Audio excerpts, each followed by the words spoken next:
Fala pessoal, tudo bem com vocês? Gabigol de volta à pauta. Mais 2 reforços, será que isso pode acontecer? E as voltas cada vez mais próximas de Igor Coronado e Diego Palacios, vou te contar tudo isso. Chega mais, eu sou o Chico Garcia, inscreva-se no canal e vamos juntos!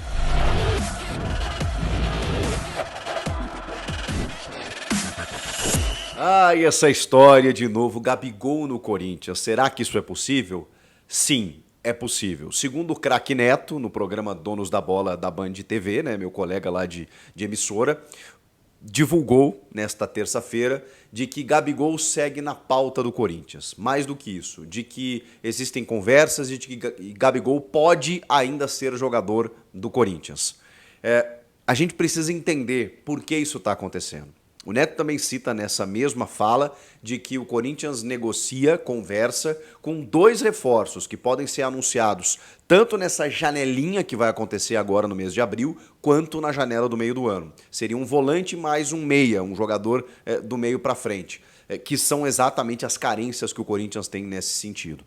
Nesse momento, é óbvio que o Corinthians fala que não tem negociação com nenhum jogador. O Augusto Melo estava presente em Luque, lá no Paraguai, no sorteio da Sul-Americana, e disse que o grupo está fechado, que o elenco está fechado. E acho que essa é uma voz oficial mesmo que tem que acontecer, né? Porque a diretoria do Corinthians ela já pecou demais nesse sentido, inclusive com o Gabigol, ao dizer que estava negociando, que estava querendo, e todas as conversas elas vinham por outro lado, né? De que a coisa não ia acontecer, os dirigentes do Flamengo meio que ironizando a situação, e o Augusto muito convicto de que, não, a gente conversei com o presidente, conversei com o próprio atleta, a gente mandou uma proposta, mandou um projeto, aquela coisa toda. O Augusto, imagino eu, não iria mentir, né? Porque ele dá detalhes de como a conversa aconteceu no começo da temporada. Pois bem, depois de uma resposta que não foi dada e toda aquela, digamos assim, aquele clima negativo da expectativa criada de que o Gabigol poderia vir ou poderia não vir mais e tal, o Augusto resolveu tirar o time de campo. Mas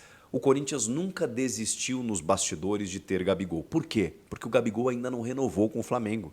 O Gabigol tem contrato até dezembro. O Rodolfo Landim, presidente do Flamengo, já deu entrevistas dizendo que ele é jogador do Flamengo. Então ele vai ficar aqui até o final do contrato dele. Só que o Flamengo pode perder o Gabigol de graça na metade do ano. De graça. Eu sei que o Gabigol já se pagou, tá? O Flamengo pagou mais de 90 milhões de reais, quase 100 milhões de reais pelo Gabigol, na época que o contratou, adquirindo os seus direitos. Ele virou um ídolo, talvez o maior jogador da história do Flamengo depois do Zico. E olha, o Flamengo tem grandes jogadores, mas o Gabigol, cara, o Gabigol tem gols em 2 finais de Libertadores. Então, assim, é um cara que está na história, mas que hoje já não é mais nem titular. Então, ele está vivendo um período lá de ostracismo em relação pelas preferências do Tite, pelo bom momento do Pedro, pelo time ajustado de uma maneira sem ele, por um desleixo do próprio atleta no ano passado, que ficou um pouco fora de forma, focou em outras coisas, pelo seu final de contrato, por uma pedida muito estratosférica em termos de luvas, de, cara, com vencimentos de mais de 50 milhões de reais para renovar, e o Flamengo tirou o pé. O Flamengo, não, a negociação não existe. Mas ele é atleta do Flamengo e vai ficar até o final do ano, disse o presidente. Mas será que o Flamengo vai querer liberar o Gabigol de graça? E isso, por lei, deve acontecer na metade do ano. Se não houver uma renovação, ele assina pré-contrato com qualquer clube do mundo e vai embora no final do ano. Mas aí que tá. Será que o Corinthians vai esperar até 2025? Pode esperar. E aí ele chega de graça, porque vai ter que desembolsar uma boa quantia nas luvas, evidentemente, né, para adquirir o Gabigol, para vencer a concorrência, porque ele vai ser um jogador, obviamente, muito concorrido no mercado, e também por um altíssimo salário, imaginamos. Agora, daqui a pouco, existe uma figura central nesse processo que às vezes a gente esquece, que é Fabinho Soldado.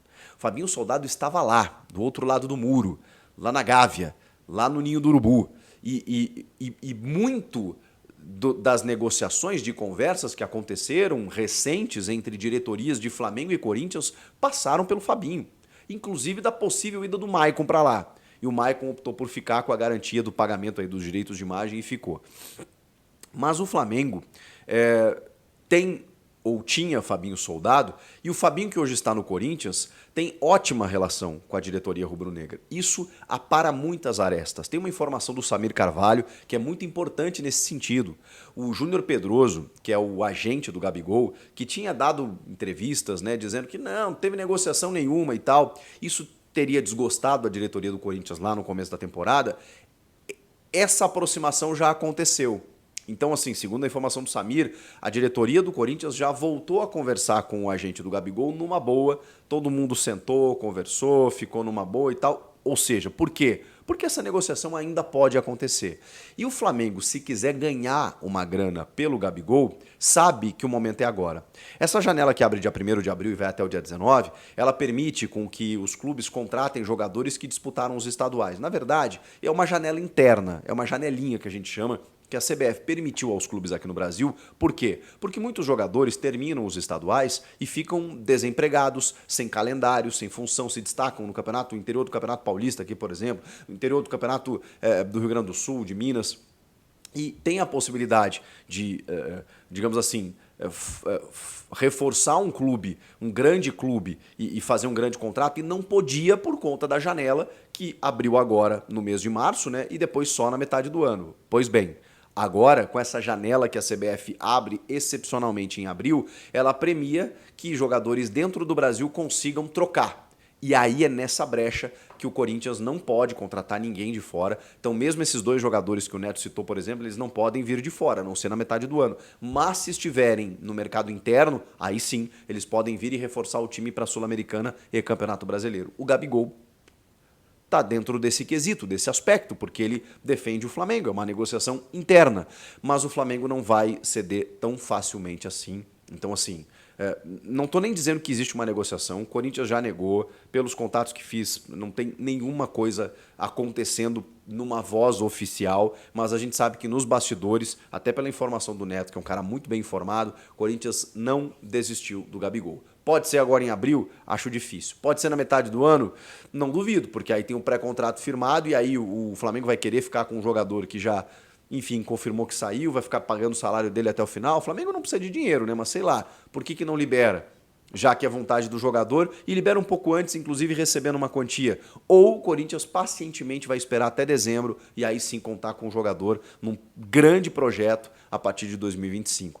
E aí o Corinthians tentando estar, né, numa Libertadores da América, seria um grande cartaz, assim, uma grande bandeira do Corinthians, né, o Gabigol, por tudo que ele ainda pode jogar e representar aqui no futebol brasileiro. Ele tem a cara do Corinthians, já disse o Augusto Melo, e tô achando que é uma obsessão do presidente trazer esse cara, se não for agora, ano que vem. Então, Gabigol segue na pauta, além desses dois reforços que eu já citei, que podem ser agora do mercado interno para abril, ou então apenas na metade do ano. Mas vamos falar da questão prática, mais objetiva e imediata, dois reforços que podem acrescentar no time de Antônio Oliveira, que viajou para Portugal, já voltou, já comandou o treinamento. Corinthians tem jogos para disputar, jogo treino ou amistoso, né? Realmente eu não sei se vai ser jogo treino, porque aí não tem nem arbitragem, né? Mas se for amistoso, aí sim tem equipe de arbitragem, tem uniforme de time. Será que eles vão liberar imagens e tudo mais? Eu tinha informação que seria sábado, sexta-feira na Vila Belmiro. O Corinthians vai jogar esse jogo treino, esse amistoso, esse teste contra o Santos, que também está esse período parado aí por conta da data FIFA, preparando a sua equipe do Fábio Carille para as finais do Campeonato Paulista. E o Corinthians exatamente esperando o início da Sul-Americana e do Brasileiro nesse período sem jogos. Então é interessante você ter um pouco mais de competição, um pouco mais de disputa para preparar o seu time. E esses jogadores estão retornando. Não sei necessariamente se para esse jogo da sexta-feira, provavelmente não. Igor Coronado, Diego Palacios e o Maicon, além do Paulinho. Esses jogadores estão sendo preparados para mês de abril. O início da Sul-Americana. O Maicon talvez demore um pouco mais. A Ana Carolina, a médica do Corinthians, a diretora médica do Corinthians, ela falou que ele vai precisar de uns 15 a 20 dias na fisioterapia. Ele teve uma lesão a mesma que o Coronado, só que o Coronado lesionou há mais tempo. Então ele já está voltando, apareceu no CT, inclusive, durante a semana. Então tem uma tendência do Coronado já estar à disposição em abril, assim como o Paulinho, assim como o Palacios, que também já está acelerando o seu processo de retorno. E a lateral esquerda, olha, o Corinthians está precisando, hein? Porque ninguém acertou ali, nem o Hugo, nem o Caetano. E o Palacios começou muito bem, bem, né? Mas lesionou logo de cara, né? Logo no início. Jogador muito agudo, seleção equatoriana. Então acho que vai agregar muito, né? Uma pena que ele tenha machucado logo na estreia, mas agora tá quase voltando. E como eu disse, né? Sul-Americano e depois brasileiro. Mas tem o Cascavel também. O Corinthians não confirmou ainda, mas tem um amistoso com o Cascavel na semana que vem, em data e local ainda a serem confirmados, mas é mais um jogo, uma disputa, né, que o Corinthians do Antônio Oliveira vai sofrer, né, nos próximos dias aí para testar o seu elenco. Mas esses jogadores que estão retornando mais para o mês de abril, olha a importância, apesar, né, obviamente, da eliminação no Paulista que ninguém queria, olhem a importância desse período de pausa.